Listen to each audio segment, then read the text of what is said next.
You're listening to Raising Anchor, a Rhode Island FC podcast. We're glad you're here.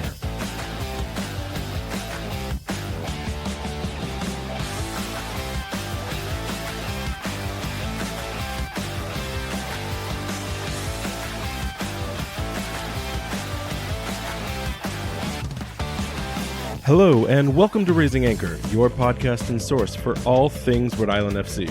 I'm your host, Matt Entrican, coming to you on Thursday, March 7th. We've got everything from USL and NESN updates, as well as giving you some additional information about the special season ticket member event, where RIFC will take on Providence College this Friday at 7:30 p.m. We'll get you prepared for what to expect between the sides and what this game will represent as we march ever closer to the home opener, which is just 8 days away. Joining me in the speculation is co-host Jason Carey. Jason, how is it going, my friend? Good. I've been feeling like my brain's been fried lately, but wow, just about a week away. Single digits, baby. Yeah, we're almost there. I can count that on both my hands now. And not because I have 8 fingers. I have all 10, but I can do it on 2 hands. So what do we got going on tonight then? Well, first and foremost, I think we got to get the shameless self-promotion plug out of the way because we are super excited. We were able to do something really special for listeners and just fans of Rhode Island FC in general. And so we have a special promotion going on Instagram to celebrate our 10,000 plus listens. So if you go on Instagram and you do the whole follow, share, and then tag 3 friends right now on our Instagram at Raising Anchor, you'll be entered into a drawing for a free Rhode Island FC jersey, which we will announce the winner this Monday on the 11th. We'll post it to social media. It's a great opportunity for us to give a kit away. You can choose between the road or the energy kit. And if we need to ship it, we'll ship it as long as it's within, the United States. If it's someone that wins outside of that, we'll have to figure that out. Or if you want to pick it up on game day, we can meet up at the stadium for the New Mexico United match and give it there. So just really excited that we were able to give that away to the fans. Seen lots of participation, especially from current listeners, I guess. That's why you do these things, right? You gain the follows, you gain the attention, but lots of people have been already jumping onto it. So if you don't have a kit or you want another kit for someone else, make sure you participate in that as we'll wrap those up on March 11th. So that's the first thing. That's the business out of the way. We've got to recap the week because even though we haven't yet started to watch Rhode Island FC live, we've been doing a lot of other stuff around the club and around soccer in New England in general. So let's get through this recap of the Defiance 1636 event at the Guild.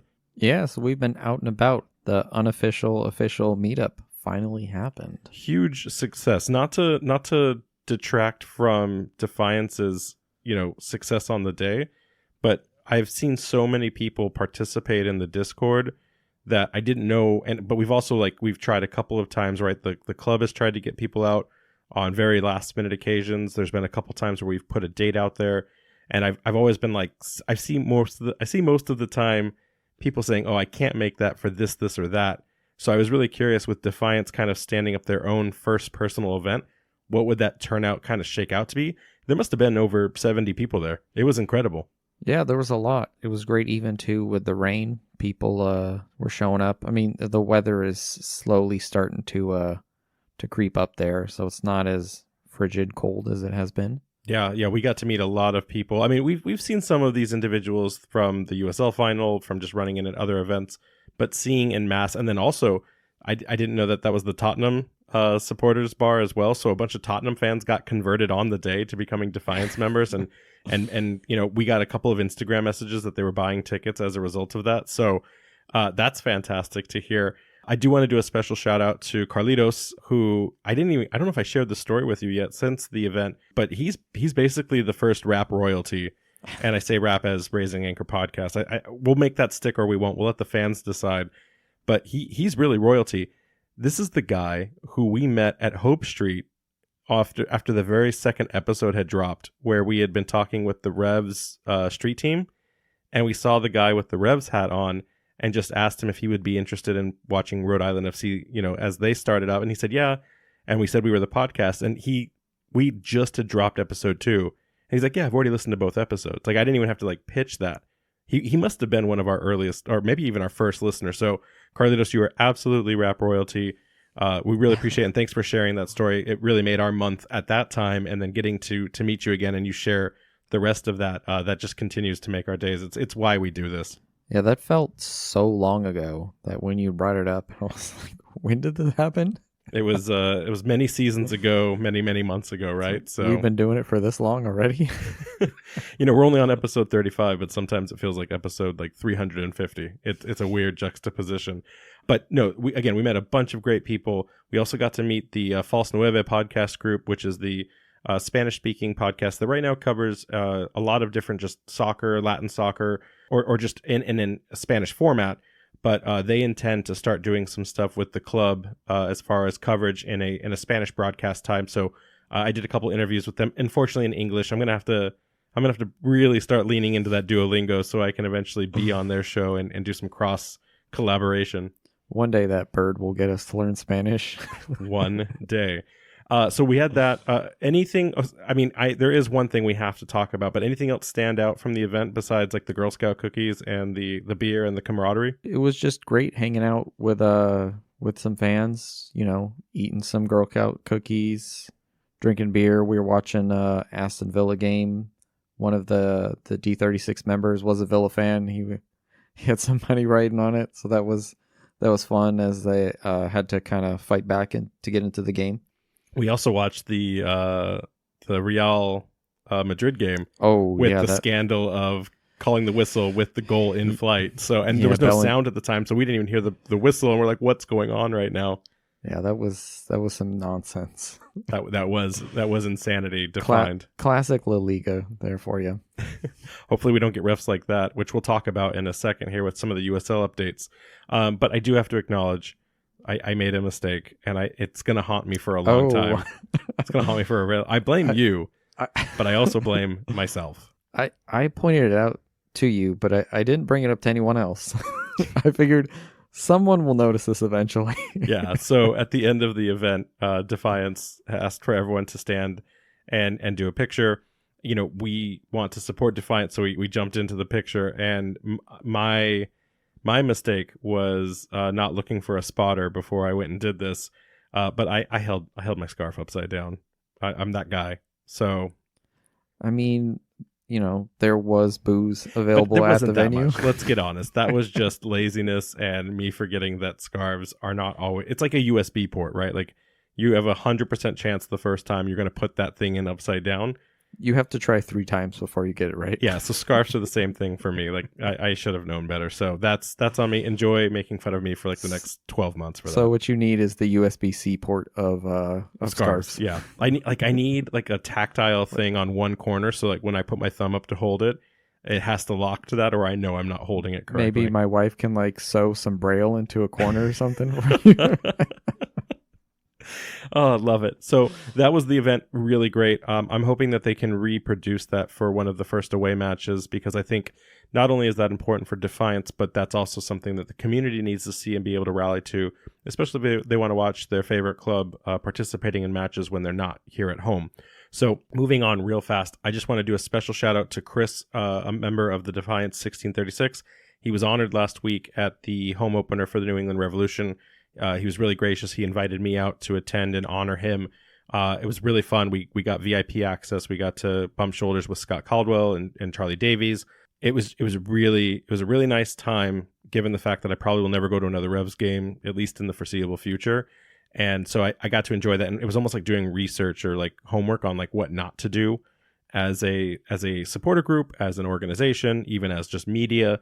And one of the things that like the Revolution are being raked over the coals about right now is this new spilling the tea event that they're standing up. Did you see that in social media? I did. I watched a short clip. I don't think I had any sound though, so I just didn't really understand what they just threw a box.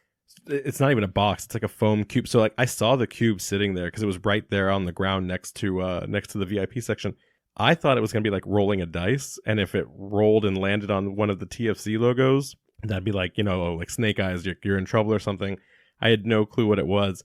And then we watched them toss it, and it was so... I don't want to ever make fun of another club or an organization, but from a promotion standpoint, that should not be a tradition. at least in the way that they thought about it. Like if it's a collapsible box that could truly break, fine.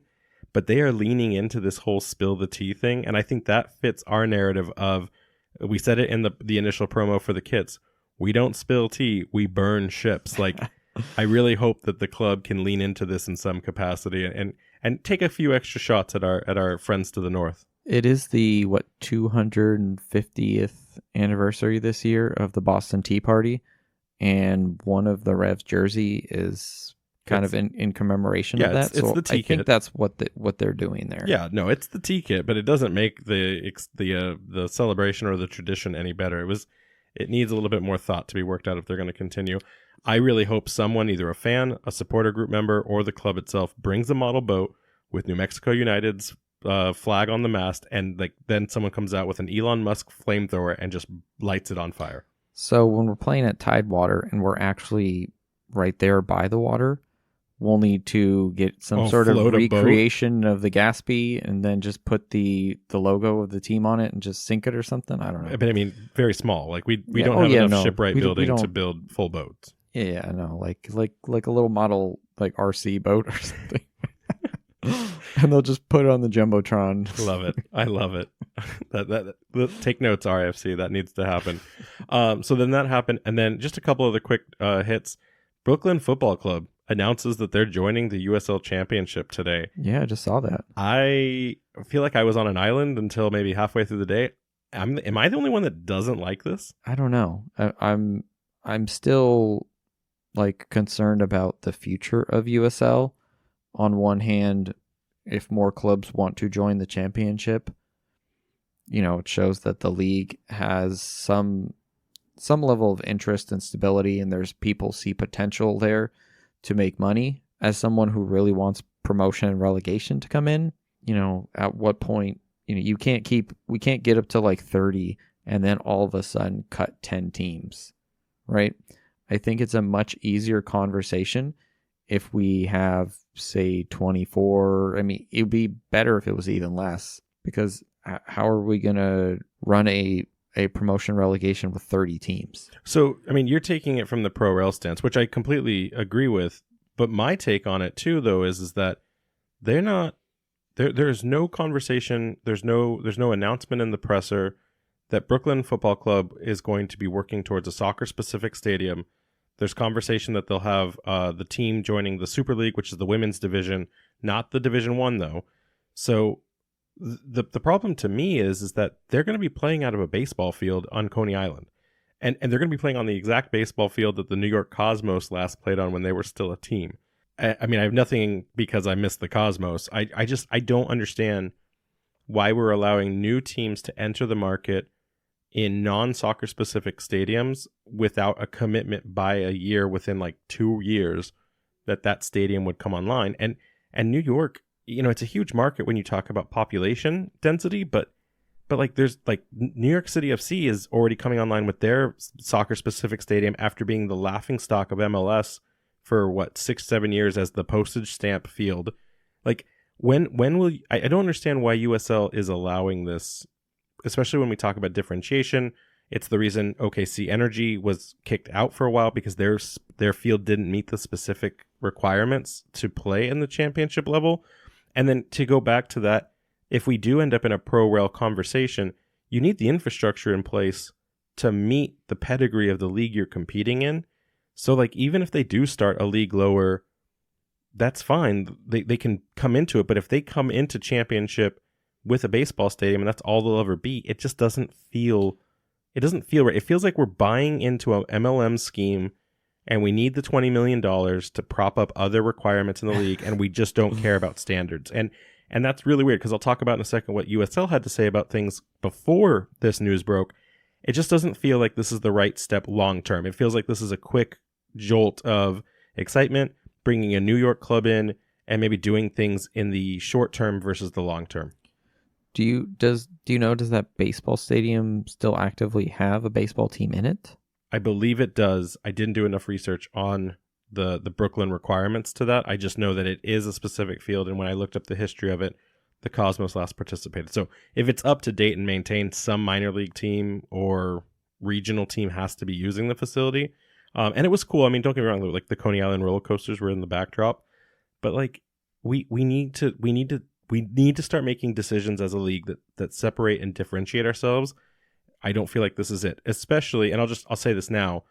One of the questions that we talked about with the USL was there was a commitment very early on in the league's formation about separating clubs out of baseball fields and non-soccer specific venues with a promise to get those clubs into soccer specific stadiums by 2026.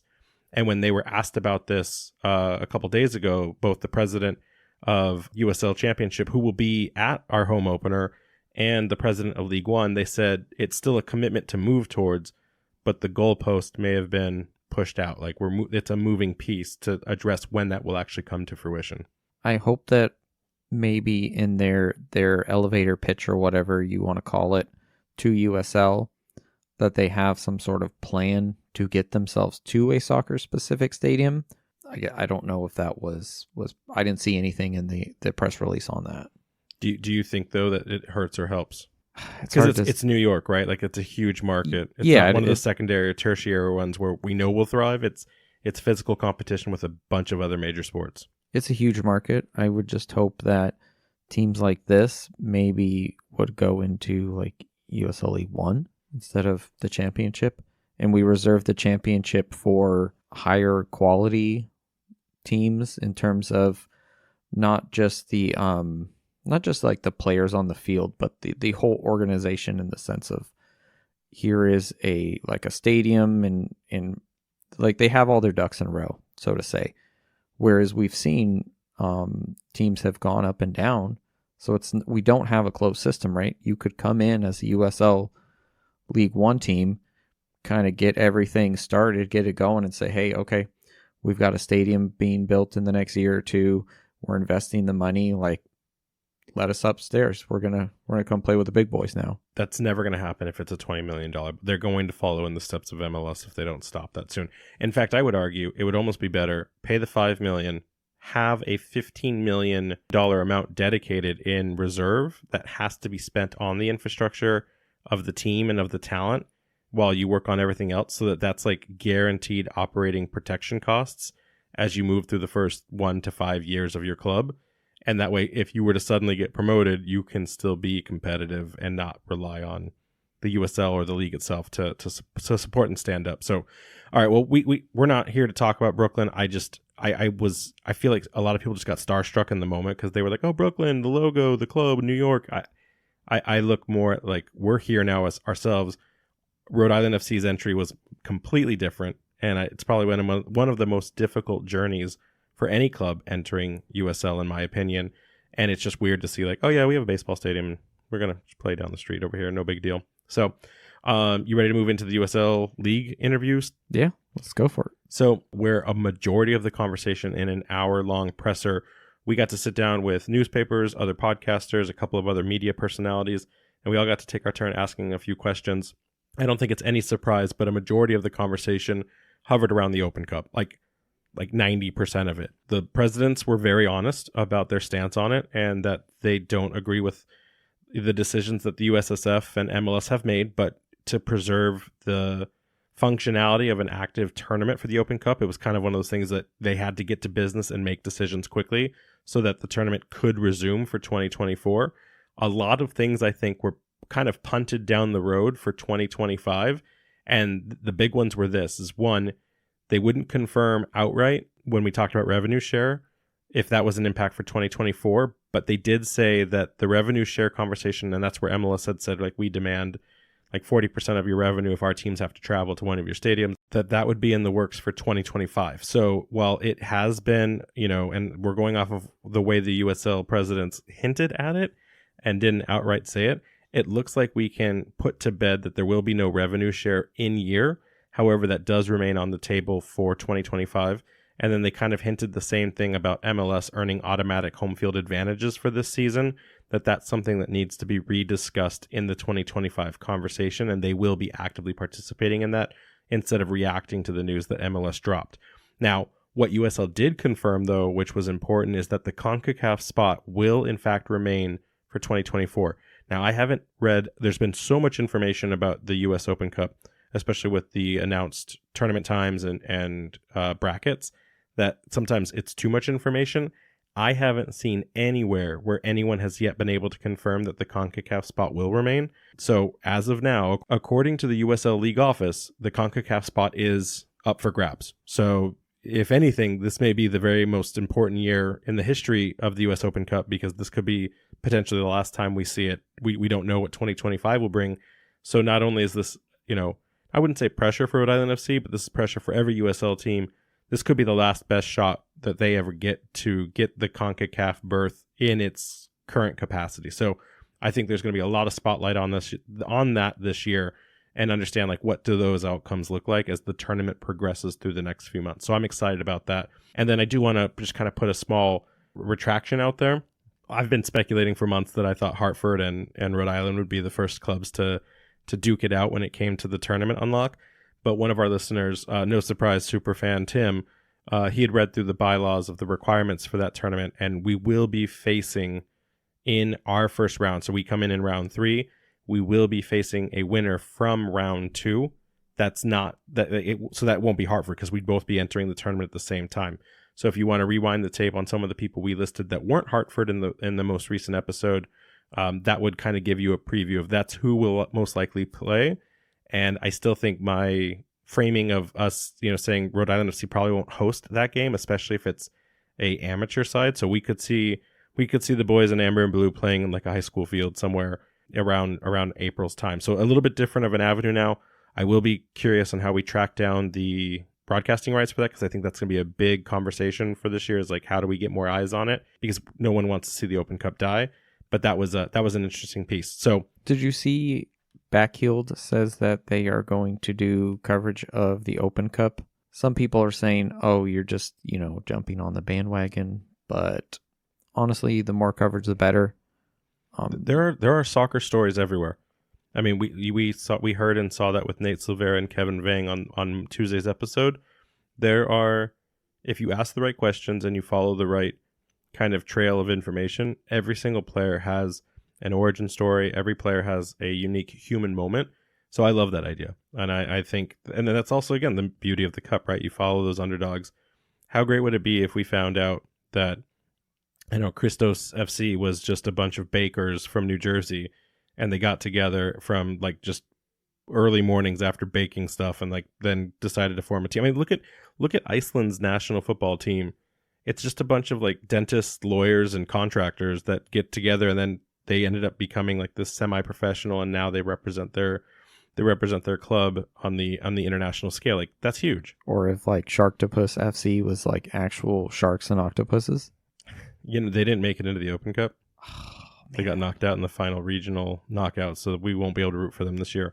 But no, yeah, 100%. So moving on with the other information that I think is just important, we got the chance to ask a question, and my question was actually specifically geared around the lockout for MLS when it came to the PRSA Pro referee lockout. They've been commenting on a lot of the broadcasts for the MLS games that they've been pulling up championship refs, League One refs, NWSL refs. And I thought that was fascinating, because in my mind, if they're pulling from our talent pool, what did that mean for our group when we needed to start using our own refs when our games kicked off? And so I asked that question to the league office, and they had confirmed that the pro contract, it's actually Pro 2 because they have the same divisional kind of pyramid almost. The Pro 2 contract is not at risk with the USL play, and the refs that they're picking from are kind of like the additional refs that they have in the roster pool. So we will still retain the same exact talent that we always have. And MLS is kind of like the group that has to scab and collect whatever they want. That tells me that they're not picking from, like, everyone kind of assumed like, oh, the Division 2 just automatically got promoted. No, they're pulling from like Division 4, Division 3, and a couple Division 2. Like they're scattering their talent across the board to try to make them into these MLS games. I thought maybe that the MLS, like if D2 refs moved up, D1 refs would come and ref our games, so they could both honor the lockout with their pro contract, but then get paid to ref other games. That is not the case. So it will be our refs that we've always had. That both excites me, but it also scares me, because I saw some of the quality of reffing at the end of the year in the playoffs when I started getting a little too deep into the weeds with the USL games themselves. I'm talking about you, San Diego Loyal and Phoenix Rising game. So we'll have to kind of wait and see what that shakes out as. But as of now, our refs are in place, and there won't be any impact from the MLS tomfoolery that's going on there. And then, I mean, that doesn't surprise you, right? Like that's pretty much boilerplate. Yeah, that's what I expected. And then, so the last question, and this is, so if 90% was Open Cup, and then 10% was this other one, of course, and that's the Pro Rel talk. A lot of questions asked about when will this league make the decision? What is their thoughts on like why they haven't made the decision? The league would not bite from that apple. So they just kind of said, hey, we're all looking at all venues, all aspects. They did say something interesting that like they didn't want to just replicate what works in other countries. Like if they did have Pro Rel, it would be a uniquely set up system that would support how it would need to work in America. So I thought that was interesting. That tells you kind of like where they've expanded their thought process in it. But unfortunately, I don't know when we'll hear about that. I don't even know when the next commitment from the governance board of owners or the league officials is even due, because I think the last conversation was last year and then it got put on hold. So I think this is the perfect time to do that, right? I think everyone feels that way that isn't working in the league, because this is where you see MLS just making every mistake, turning the wrong direction in every decision.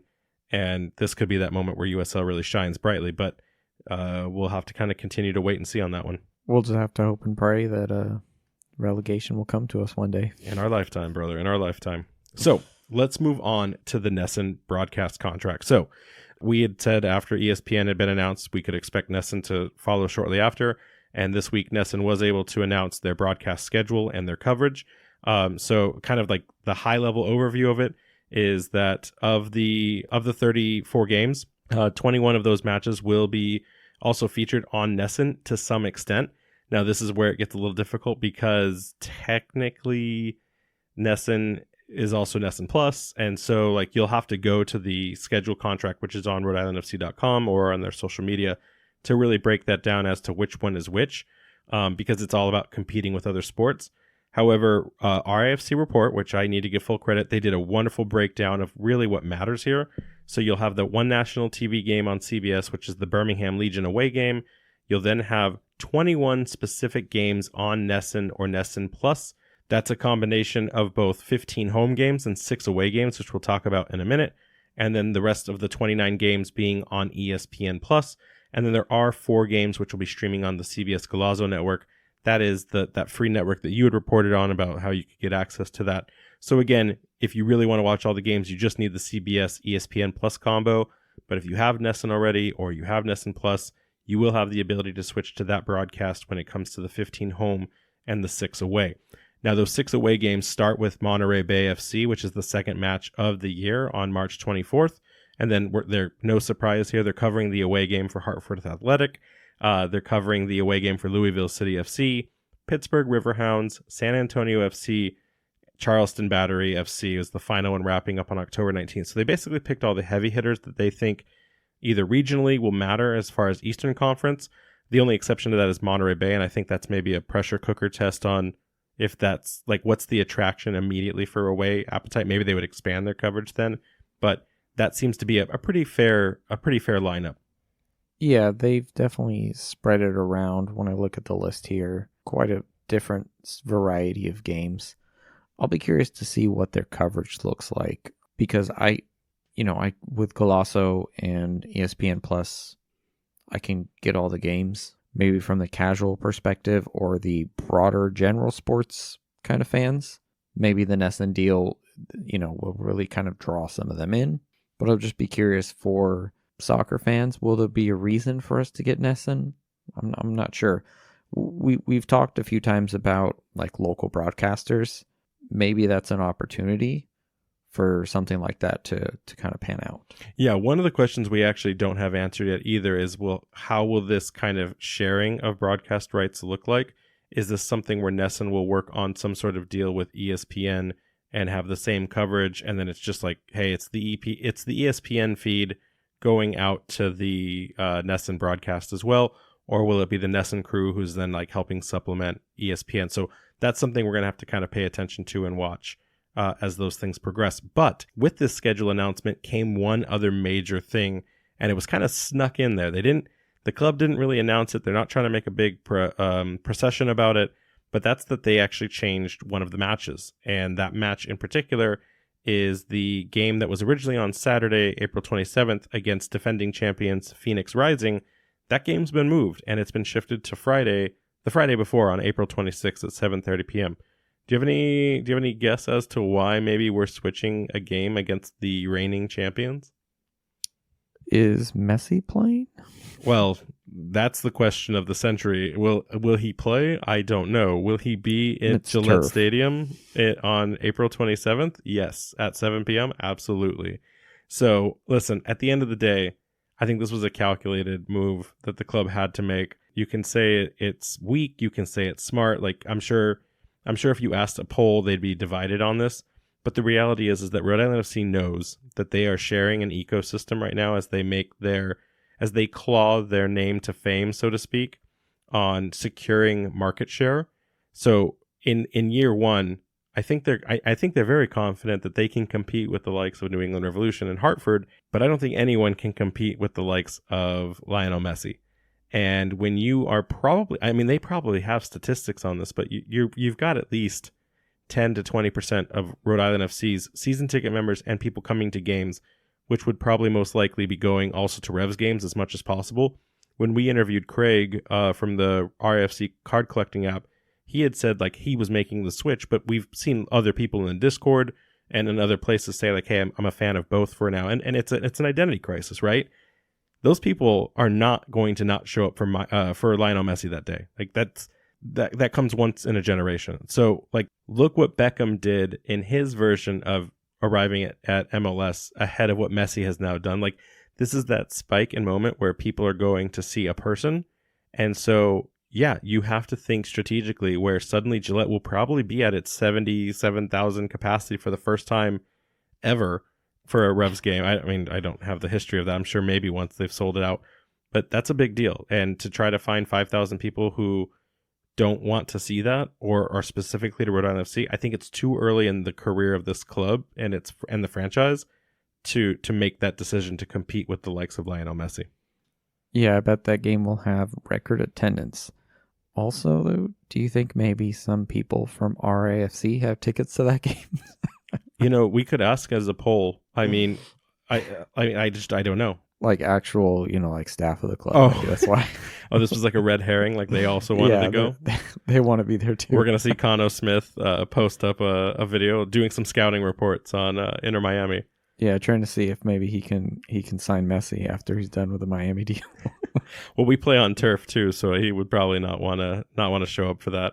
But listen, I think it's a smart move. It sucks that it's happening to Phoenix because that's probably the club that means the most to like our owner and founder Brett Johnson and making sure that we show up against the champs. But sometimes that's just how it works out. And let's also be cognizant of the fact that there are 4 other matches this year that we stack up against the Revolution. We're not changing those at all, right? So this is not a Revolution situation. This is a Messi situation.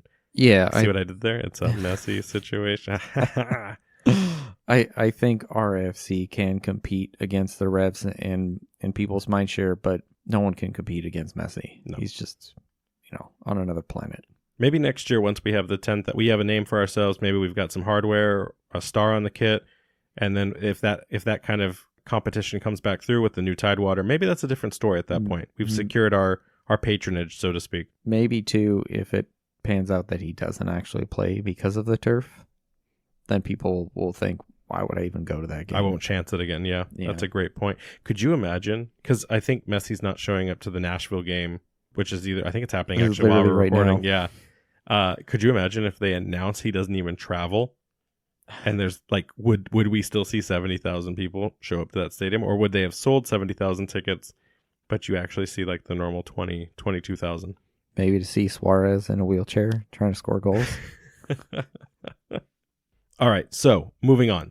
We've got a game to talk about, yeah? And not just any game, but it's the last game of the preseason, and it's the first time ever that fans of the club, specifically season ticket members, are going to be able to watch Rhode Island FC take the pitch and play a competitive game. It's still a preseason game, so it won't count, but competitive nevertheless. So You want to walk listeners through what they can expect for this home opener of trialistic proportions? Tomorrow as a recording, or tonight if you're listening to this on day of release, RIFC will be playing against Providence College at 7:30 p.m. at Burns Stadium. Gates will open at 6:30. The lots will be open 2 hours prior to kickoff, meaning 5:30 for tailgating. If you're looking for where to hang out, follow the drums to the Defiance 1636 area. Please make sure to be responsible. Pick up after yourselves. Yeah, guys, remember that they're not at full capacity, so if you guys make a mess in the tailgate area this weekend, it's a trial for us too. Like, don't clean up after yourselves. Don't be dirty animals. Yeah, and make sure when it's actually time to go into the match, clean up your area, put anything you got in your car. We don't want to leave anything out there and make a mess in the parking lot. Concessions and food trucks will be available, but no alcohol. They're in stadium. So like if you bring food, drink, like that's your own responsibility. I believe the club will have an FAQ out, but it's like the standard tailgating stuff. No glass. Yeah. No gas propane that's like the size of a car. All of that kind of stuff. So yeah, fairly standard affair.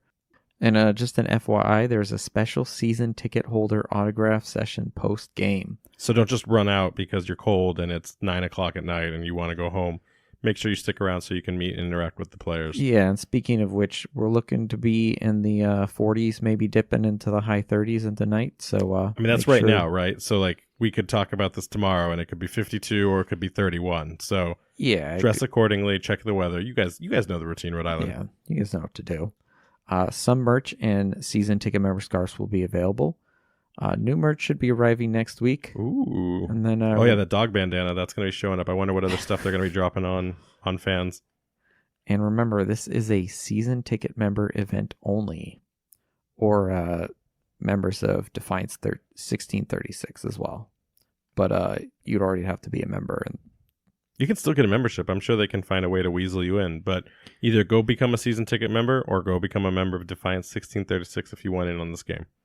You ready to do this? This is going to be our first pre-game coverage, speculation, you name it. Like, this is it. We've been practicing 35 episodes to try to actually talk like we can educate people on things to come. I like the idea that 35 episodes in, they're like, this preview coverage isn't good. We're going to talk about real soccer. I'm done with these guys. Our calling has been missed. All right, let's do this. So Providence College Division 1 athletics, and they are the smallest school in a major athletic conference. They compete in the Big East Conference. Their head coach is Craig Stewart. He is entering the 13th season as head coach. I say unconfirmed because they don't have any information on the 2024 season. Like he may not be at the command of this club as they start up for 2024? I assume he is. I don't know how, if it's like all of this kind of resets in the fall in that regards, because all the information about this college team is as of 2023. Sure, because they're not playing currently, this is all... It is their off season. Right. They run from August to December. As far as I can tell, considering he's been with the team for this long, and he's done very well by them. They've made the NCAA tournament 8 times. He has a very good record with them. In terms of his history, from 1990 to 1998, he was a Newcastle English Premier League Youth Academy player. Some people would say that's not something to brag about. I mean, that's just the people that don't like Newcastle. I think, of course, that's worth bragging about, but we may have just triggered people who hate Newcastle, either the beer or the club. He was a part of the Toon Army. Speaking of Newcastle, I feel like when I first started to drink alcohol, I saw Newcastle beer everywhere. Does that still exist? I haven't seen it in like a decade. You've just refined your taste to micro craft breweries and IPA, double hazy IPAs, my friend. That you've been marketed. But, I would still recognize it. You got to look at the bottom shelf of the imports nowadays, buddy. You're not in that aisle. Maybe it's in some other aisle I just don't go to anymore. Anyways, back on track. In case you guys forgot, we got Carl Spratt from Providence College. So I imagine he knows this team fairly well. It'd be curious to see if, it is a... Well, ultimately, wait. Hold on. Spratt was from Providence College in a former life, but he's most recently from Philadelphia's Union's goalkeeping coaching staff, right? Yeah, but when I went back to he spent a considerable amount of time. Oh, yeah, no, he has a lot of Craig time Stewart was the head coach while he was there as well, too. Got it. Okay, that so tracks. They should know each other. So he knows all his secrets. Yeah, that's what I was going to say. do you think a coach at the college level, right, like any level of collegiate play, do you think that they bring the same formation year over year? Because you're always introducing so many new players to senior teams, to underclassmen teams. Like, do you think that, like, it's like, I swear I will live and die by the 4-4-2, and every year I will find the players that fill that, because every year I'm facing almost a net new team as well. And if the 4-4-2 can survive anything in the test of time, I don't need to like reinvent my game. I imagine they're very more rigid in terms of their tactics and formations. I would also imagine, though, if by some chance they came upon someone who was just, amazing and destined for glory, that they, I would say a good coach would probably tweak his tactics a little bit to fit that player. But overall, I would imagine it's very much a, hey, this is the type of style we're playing, to kind of also prepare these kids for that type of environment. You're not always going to sign for a club that plays exactly maybe the formation or style that you would prefer. And at times you have to learn how to use your skills to flourish within that role to show what kind of player you are. I almost wonder if being a collegiate coach is more difficult, because at the end of the day, if you're a professional coach and you can't find your talent, you have agents throwing players at you, you have open trialists you could just pick from. But like, you can't just go and say, hey, you're going to play for me. Oh, wait, you mean you don't go to this school? Oh, wait, I don't have a scholarship or a grant I can get you to play for me. So I'm just out left back for the season. You know what I mean? Like, I almost wonder if it's harder and you have to be more strategic to find the positions of need in your scouting and bringing people into your school, knowing you only have them for 1 or 2 years and then you have to rinse and repeat, and then just hope walk-ons show up that like, I'm studying architecture, but while I'm here, I'll be your right wing back. Yeah. Yeah, that sounds terrible now that I think about it. I've never appreciated college coaching before, and now I have a whole new level of respect as I ask that question inside my head. Yeah, that would be interesting. I wonder if someone would try to go to college and it's like, I already have 2 right backs. I don't need another one. Go 100%. somewhere else. Yeah. Sorry, listen, like, you're not going to get any playing time, but you're going to get a degree, I guess. I don't know. So you said that they went to the NCAA tournament 8 times. What was their overall, like, what was their winning record? What did that look like for them? So speaking of last year, they placed second in their division behind Georgetown, and in the Big East overall, they were third. They lost to Xavier in the Big East tournament in November, so they didn't make it all the way to the end. But still third. That's respectable. Not bad. It's not a team that is necessarily a pushover. What's the makeup? What's the composition? So I mean, you said this is off season, and that would mean, like, are these people that we're facing trialists for the 2024 team? Are these the graduating seniors that won't be on the team? Like, what is this, an alumni team? Like, what kind of what is the roster conditions of a team that's not actively playing right now? So I was able to find the roster for last year. They had 5 seniors on it. Is Kevin Vang on that roster? Not anymore. But so the thing is, if, I imagine seniors in the fall, they would be graduating now. It's spring semester. So I don't think they would be continuing on past the summer. I'm not sure what the team looks like in terms of off season. So is he just bringing the team from this past year and continuing to play them? Because I know you can start a school, like say you transfer, you're just coming from somewhere else. You can start in spring semester, but generally most people are starting in the fall. So I don't know if he has any new recruits, and if this is basically just essentially the team from the fall. I mean, minus Kevin, it has to be a majority of those people because I think there's collegiate rules that you can't bring people in earlier than a certain point, especially if you're recruiting and bringing them in. So, but that's fantastic. So this doesn't look like it's going to be, I mean, it sounds kind of like it's a mixed bag, right? Like you're going to have the core of whatever's left from this group. They obviously haven't just like booked it and left college because they're still attending. So I imagine we're going to see a team that placed third place in the Big East tournament playing against the boys in amber and blue. Yeah.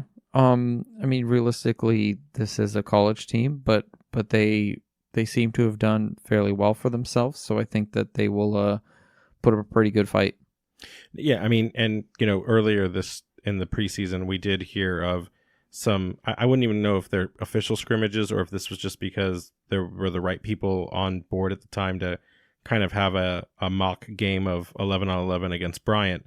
So the Bryant men's team took on RIFC and they lost 3-1 in their competition, not knowing like the actual calibration of talent that was there and what was expected of the two teams as they matched up. But this one kind of like with all the eyes, with the fans on it, this is kind of like a full on production of, making sure both teams are really kind of showing up. Obviously, no one wants to get hurt, especially as we go into our match day 1 on the 16th. But I think this group's gonna bring it, and they're going to at least challenge in all the right ways what Rhode Island FC will face. And so as we talk about the Rhode Island FC side of things, I think we should first start with the formation prediction. I don't know if you agree with this. We can talk about this if you don't, but I kind of see us still lining up in that 4-3-3. While we've tried a various number of different styles and formations with other players coming in, 4-3-3 still sounds like the one that we will see most predominantly this season. I still have Vegas, of course, in the back of the net. And then I've got Turnbull on the right, Stoneman. And then I think the change that I'll make since the last time we talked would be, at this point, I think I would swap Karifa Yao for Frank Nadarse, who originally I think we thought Frank was the lock-on starter. And then right now, I feel like it's Jojea Quazera's spot and left back. He seems to have been a goal-scoring threat against a lot of the sides that he played against in this preseason. I don't know if that firepower is needed or if it's like high risk, high reward. We may still see Alves, who for all intent, I've been told, is a much more solid player on the defensive side of things. So it really kind of, I think it'll be coach's determination on how he wants to start the match. Does he want to start with, the foot on the neck, or does he want to start more conservatively and let the game open up? So right now I'm assuming it's Quazera gets that left back start. And this is where things get a little difficult because I still think we still have not heard, and we weren't able to attend the media practice to yesterday to be able to like see if these players were on the pitch playing. But as of right now, I have not been able to confirm in support of that Connor McGlynn, that JJ Williams, and that Mark Doyle are fit to play. So whether that's a knock, that's an illness, there's that whole transfer rumor, which I don't know. I mean, we heard Kevin's conversation that he was practicing and getting mentorship from JJ. I'm less inclined to believe that there's any kind of transfer thing going on. And we'll find out tomorrow when they either dress and are on the pitch or they're not. I'm right now writing off Connor, JJ, and Mark. So with that in mind, it's Clay Holstead has right mid for me. And then it's Mark Ibarra in holding down that center defensive midfielder spot and like helping with the transition. I think he's been an absolute beast when it comes to solidifying that midfield. And then I'm going with Joe Brito on the left midfielder side. And then in the front three, for me it's Prince Sadie, Noah Fuson. Now those two could maybe interchange. Sadie's historically always a right winger, but I think as long as you can get up the flanks and if there's some synergy that Fuson can have with Clay Holstead and play through some experiences, or Isaac Anking if he's still in his trialist opportunities, kind of pair with those guys as well. But I see Sadie and Fuson on the wings, then of course Chico starting dead center as the lone striker in that formation. 4-3-3. Does that sound right to you? Do you think there's anything that I'm kind of getting wrong on that? No, I think that is spot on. I'm excited to kind of see what the tactics and movement from that looks like, because formation only tells you so much.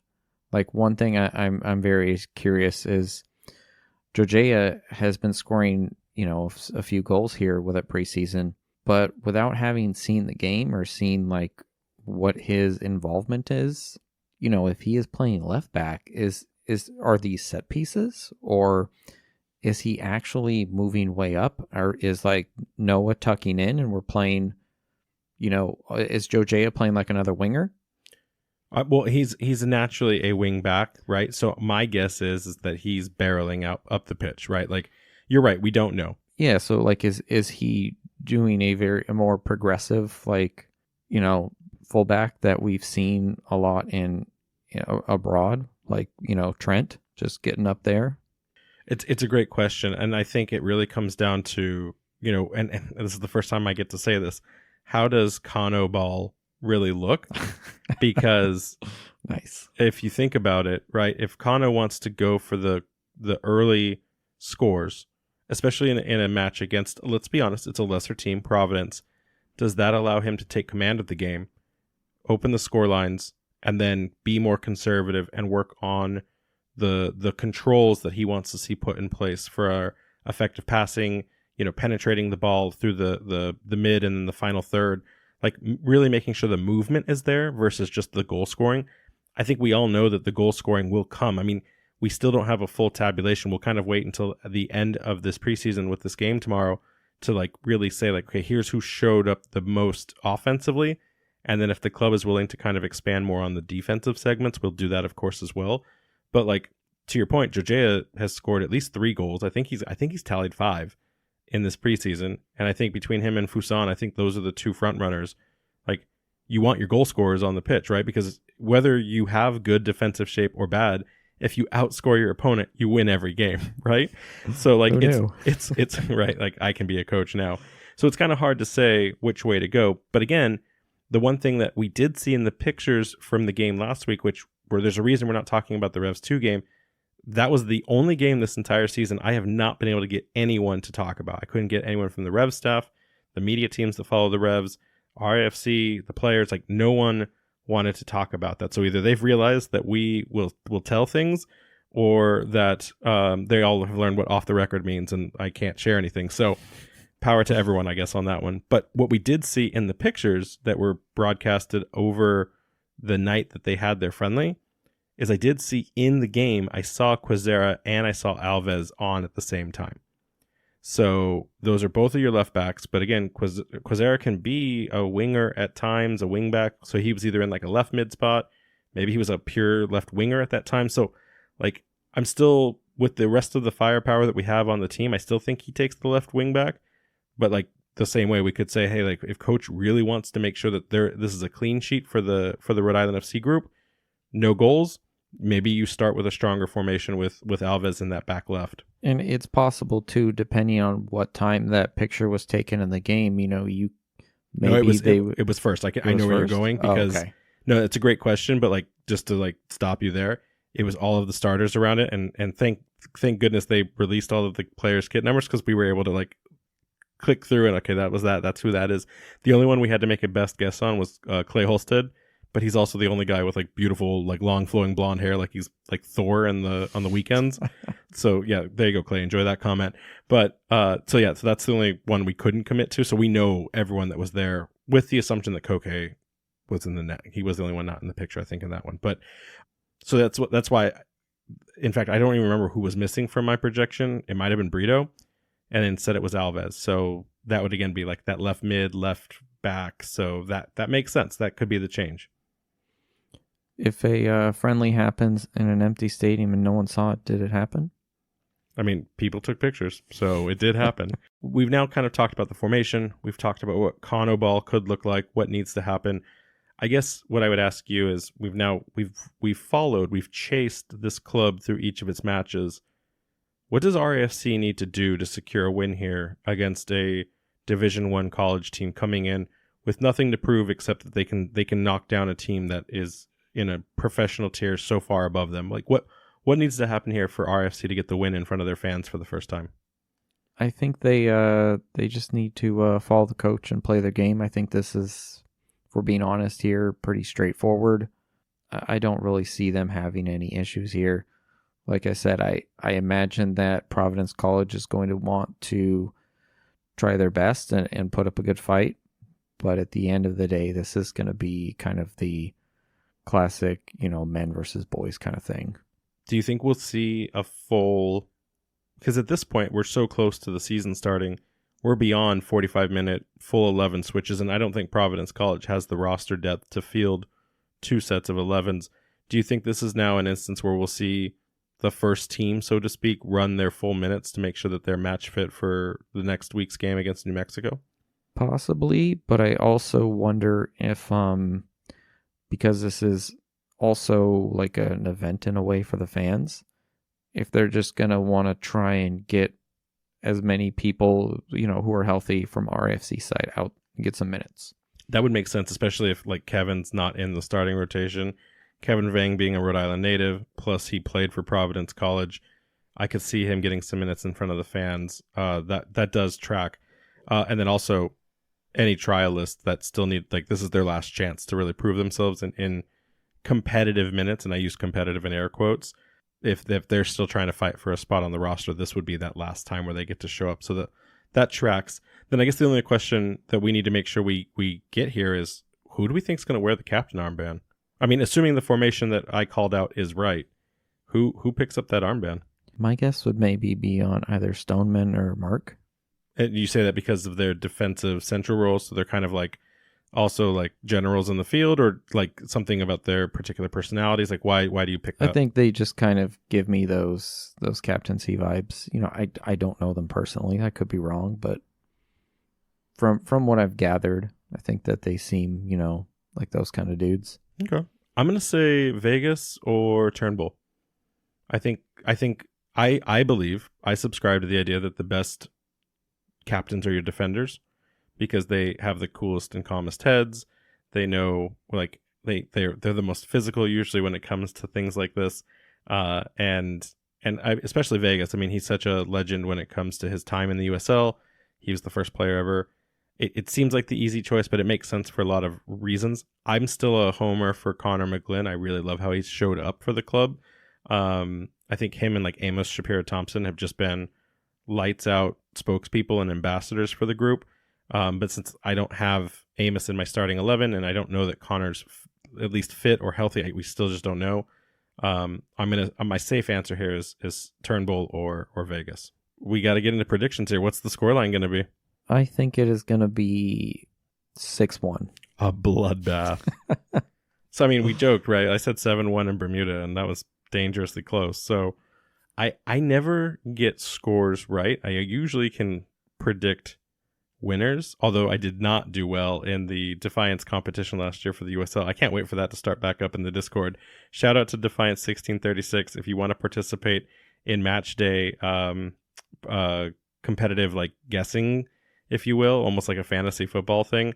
They have a lot of fun with that, and I'm also excited for the card collector apps kind of set up with their competition with the players and the cards. Really pumped for that. I'm gonna say it's 3-1. I'm gonna say we score 2 goals early on, and then coach compacts the shape, or he brings in the alternates, and then the alternate team, the B squad, they let in 1 goal on like a fluke, down the road. So I'm going to say 3-1, maybe 4-1, but I'm going to say 3-1. You going to stick with 6-1? You really going for that? Fusan with 2 hat tricks? No, I think the goals will be spread around. I hope Providence, if they can't punch up, I hope they just like get cagey and defensive and make it really difficult for Rhode Island FC to score. I at least hope that that's the case. Like, it's just an onslaught of like emergency defending and 2 goals. blocks of 4. Just park that bus, So, okay, that's fantastic. We cannot wait. Listeners, if you're going to be out tomorrow, or today, I guess is the thing, come find us. We're going to be walking around, saying hi, passing out stickers. We'll be sitting, we don't know if we'll be sitting in the stands or if we'll be up in the press box. That's kind of, we'll take that by the moment for tomorrow. But we're really excited. We can't wait to meet everyone that is going to be showing up. And just please make sure to come by and say hi. Don't be a stranger. Don't feel like you can't come up and bug us or ask questions. We always love the conversations that we get to have with people. We have a lot of questions, listener questions. Some I had to edit down because they were a little too lengthy. But there's a couple that make a lot of sense here. So you ready to get into the mailbag? So Grant here wants to know, what are your predictions for the Eastern Conference?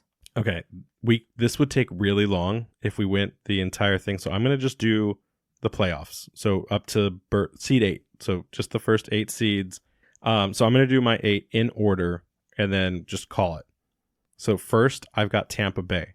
Tampa Bay has always shown up. They now have Damian Rivera, who is going to be, if he stays healthy, is going to be a goal threat.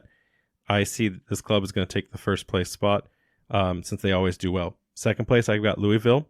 I think Louisville will show up really well. They are a club that always comes alive in the big games where it matters. So I've got Louisville number 2. I've got Rhode Island FC as number 3. I originally was going to say number 4, but I just feel that there's something special brewing within this organization. And so I'm looking for a third place finish from Rhode Island FC. Fourth place, this is where things start to kind of ebb and flow a little bit. But fourth place, I've got Charleston Battery. Fifth place, I've got the Pittsburgh Riverhounds. Sixth place, I've got Indy 11. Seventh place, I've got Detroit City FC. And then rounding out that 8th spot, I have the Miami. I'm just kidding. I don't have Miami FC. I don't think that. I think North Carolina FC is going to be a team to watch. Everyone's got them pegged higher than Rhode Island FC.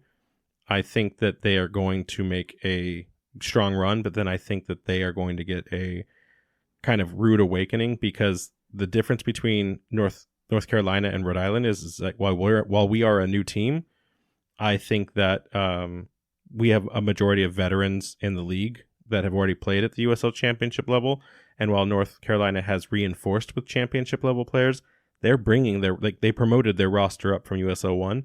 So I think that's going to be kind of a culture shock for them as well. I don't have Hartford, and it's not because I don't like Hartford. It's just that I think that they've got a lot of digging out to do, and they're in a retool themselves. And so they could be the dark horse that USL thinks and maybe make a run and take 6th or 7th. I just don't see them getting it together this year, but I see them doing significantly better than they did last year. I don't know if I can give you a full 8, but I'm going to say that RIFC end in 4th, and then so Hartford, you went with my original Hartford one. Okay. in 8th, so that we meet in the first round of the playoffs. Oh, okay. Never mind. I want that, actually. I want that. That's exactly what I want. Yes, I want that. Okay, perfect. Let's get on to the next question. All right. So John wants to know if we are watching any USL games in particular this weekend. So I had my eye on one at 4:00. New Mexico United is going to play Pittsburgh Riverhounds. Yeah, so absolutely. I think that's the game for fans if they want to see like a size up of what our first opponents will be. I think that's spot on. And plus Pittsburgh, everyone's kind of waiting to see what they're going to be like with losing players like Ibarra and Chico. Are they going to remain a version of themselves that people saw as the Supporter Shield winners of last season, or are they going to fall off into relegation of sorts in the minds of people and watching soccer at the USL level? And I won't commit to it, but maybe Sacramento Republic FC versus Orange County SC. So the other game I would like to watch is the El Paso Locomotive Hartford Athletic game, because I do also want to see what does Hartford Athletic look like this season. And if for those of you that have been following us long enough, I was originally a train gang member for the first bit of my USL journey.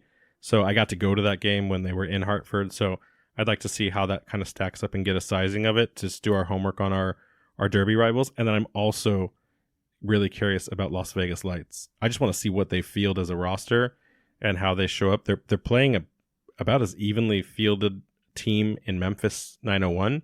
Memphis did not have a great offseason, so I'm kind of curious how that's going to show up in, like, is Las Vegas going to be the punching bag of the league again, or will they kind of revitalize their own brand and their own talent on the pitch? So those are the 3 games I'm the most excited about. I totally didn't even look at Sunday. And I was like, oh, actually, Phoenix Rising FC versus Birmingham could be interesting too. Phoenix has lost a lot and made a lot of changes. They just kind of snuck in the playoffs and just won it. So there's a little bit of interest to see how the champions, what that's going to look like this year for them. Yeah, absolutely. And then Brendan here. So Brendan wrote a really lengthy question. He also wrote a really good question that I want to participate with you when we have a little bit more downtime. So I'm going to save that for like a off season maybe question. It'll be a fun thing that we'll do. But he asked two really fun questions. So the first one is, in your opinion, which crests of the active 2024 USL Championship clubs, excluding our own RIFC, in the spirit of impartiality, would you rank? And I'm bringing this down to top 5 because he wanted top 10. So rank your top 5 by logo clubs in USL Championship. Who do you got? I like the Roots logo. It's a good logo. Yeah, Phoenix Rising's kind of cool. It's like the ball's on fire or something. You mean the bird? The bird is on fire as the ball? Is it? That is it, yeah. It's a small picture. It's a fire bird coming out of a ball. I've never looked too closely at it, just from this tiny little picture. So wait, did you like it because it looked like Phoenix was on fire? I'm just looking at, because that's also an accurate statement. It's hot as all kinds. It is very hot. I can confirm that. I'm just looking at the logos in Live Score, and they're kind of small. So you got Roots, you got Phoenix. Let's see what else is cool here. Charleston Battery's that's got some cannon. Like the cross cannons. Going. Love some cannons. Yep. Detroit City's got this like almost looks like a Buddha like thing going on. That one's kind of cool. What else? Riverhounds. That's a cool one. I'll go with that. Okay. I've got some agreements in there. So I'm gonna do mine in order. Because I like to play favorites. You like to play Switzerland over here and just say this is what I like. So I'm starting with El Paso Locomotive, train gang all the way. Having like the front of a train engine and it comes into the bottom of it. That's great. I like it, but I kind of want more train from it. Just stop. How dare you? How dare it's perfect. Okay, it's everything it needs to be. I mean come on. It's a train. I've got Detroit City FC second because it's such a unique crest, and I didn't look at it as Buddha. I looked at it more as like Art Deco style. Like, it gave me some Bioshock vibes. So like, I just like the idea of like this like open arms. Like, I won't sing the song, but I want to sing the Creed song right now so bad. And then I agree with you. Oakland Roots, it is great. I need to know if Oakland Roots were first or if Austin FC was first, because those are the two tree teams in the league, and I need to know. If Oakland Roots was there first, then Austin did like the crappy version of the homework. If Austin FC was there first, then Oakland Roots took the homework and made it so much better. Like either way, Oakland wins the conversation. And then I got FC Tulsa. I think number 4, FC Tulsa. There again, it's this like Art Deco of like this like bird from like the 1930s, like Dick Tracy kind of thing going on. I love it. I can see that. And you're gonna laugh at this one, but it just fits. It fits the design of the city. It represents so well Las Vegas lights. It's almost exactly like that welcome to the fabulous Las Vegas sign. Yeah. It's got the neons. Like that team needs a win. And at least I would say their logo, it's a fun logo. It doesn't deserve to be as fun as it is. Yeah, those are some good ones. Okay. So now that we've got our winners out there, this is the next best question. So if promotion and relegation between the Championship and League One was based purely upon the quality of the crests, which 2 active Championship clubs would you demote and send down in relegation, and which 2 would you promote from League One? I love this question. So let's start with who's getting demoted out of the league?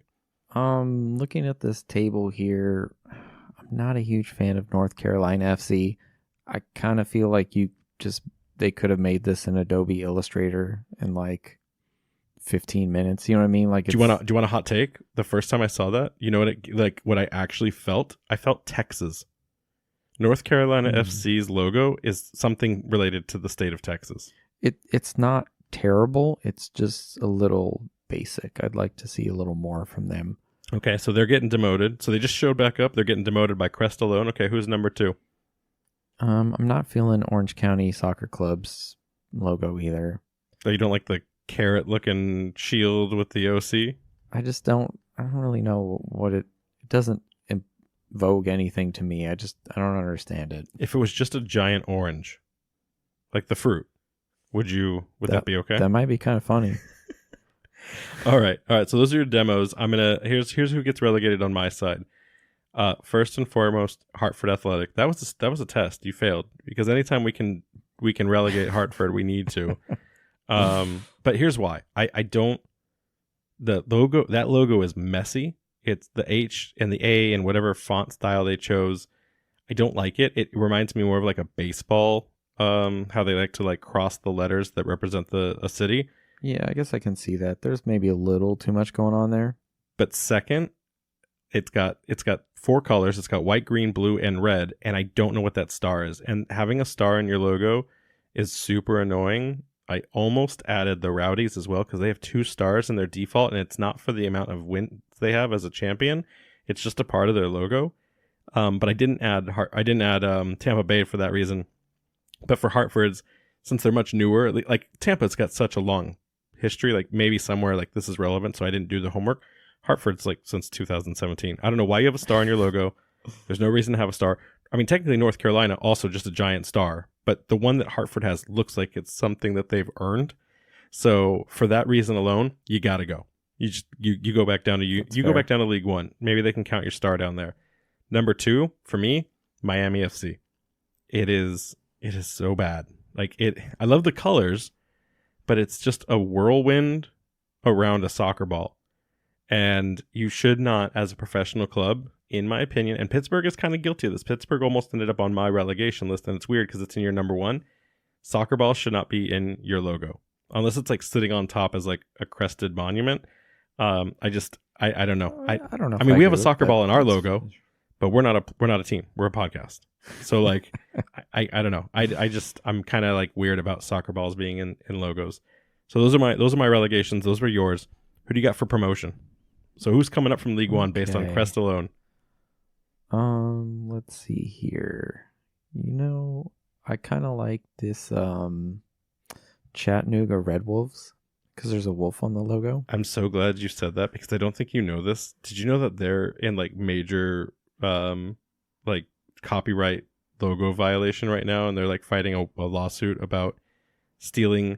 I guess that wolf has been used multiple times from other like collegiate groups, other professional sports. So apparently, like they're at serious risk of losing their wolf in the Chattanooga Red Wolves. Did they just pay an artist and he just copy and pasted it? Maybe. Like went on Fiverr and was like, I've only got $5. What can you do? And like, we can make this red for you. But yeah, so I'm glad that you like that. But if they were to come up right now, they may change, and then it'd be a scandal because it wouldn't even be the same logo that you promoted up. And then let's stick with my animal theme and go with Union Omaha. They got an owl in there. It's good one. Cool. Good bird. It's not the best bird. You missed out. There's a better bird in the USL 1. And that, of course, is my first pick for promotion, Forward Madison. That flamingo, chef's kiss. Okay? That's how you do a bird on a logo. It's fantastic. I'm just more of an owl guy. So flamingos are cool, but so when I looked at them all the first time around, I was Forward Madison easy. I was Union Omaha second, and then I was the Tormenta, which is another like pelican looking bird. And I was like, this is too much bird. This is way too much bird. So I pivoted. Birds aren't real. Santa Barbara Sky. That's my number 2. It's got this again, it's like an Art Deco thing. Clearly that's my style, like Art Deco, Googie Max. It looks like it's like Lady Liberty staring at you, mean mugging you. And I love it. So it's a new team, it's a new logo, and I'm all there about it. So Santa Barbara Sky, if someone's listening, feel free, send me a kit. I'll wear it for podcasts. I mean, we're at an audio format only right now, but I'll still wear it when I record. So those are my promos, and those are my relegations. Closing this part out real fast though, if you follow us on Twitter, if you participate with the club, there is a user right now, and his name is I Hate Your Club. Just a complete fitting name for I wouldn't say a troll, but like a personality on Twitter. He's got a crest vote going on right now. And RIFC is up against Ballard Point, which is apparently someone that scores really well in social media voting. So if you want to go there and vote for Rhode Island FC so we can win our first advancement in that tournament, I don't even know if the voting's still live by the time people are listening to this, but go check that out and participate nevertheless. So did you vote on that one yet? You better have. I swear to God, Jason, you better have voted for Rhode Island FC. You've got me. I worked on my card collecting. I've gotten that under control. Like, I'm trying to juggle so many things here. I have 22 packs unopened on the card collector. I'm waiting for the first game because I don't know what kind of cards will come out. I'm going to go with the roster I have now to pick my first squad, and I'm gonna see what kind of good luck I I'm get building after up game my one. collection and saving up my caps. Love it. Okay, well, you need to go then, Jason. You need to go vote on I Hate Your Club. Listeners, you also need to go vote. So, what do we have? I think we have one more question for the night. Yeah. Yeah, and we got one last here from Terrace. I think I got that right. Any plans for interviews with more players? Yeah. So the answer is we will always try to grab player time. I think it's gonna be a little more difficult now that the season's in full effect and the content will be primarily this. Like, of course, if someone wants to be made available, we will spend time and sit down. After learning about Frank Nadarce's story and his Cuban defection, like I almost want to get like a translator and just go interview him and then like get that. That seems like such an important story to be told. But having said that, we will absolutely be interviewing more players. We've been told by the club that the next player that they're going to let us grab is whoever the captain is that gets announced. So we'll find out more once that kind of happens. Of course, that can change, and it could just be someone we run into out in the wild or just whoever's available the next time we show up at practice. But yeah, I would anticipate we're going to try to move away from interviews being a part of the show on Thursdays.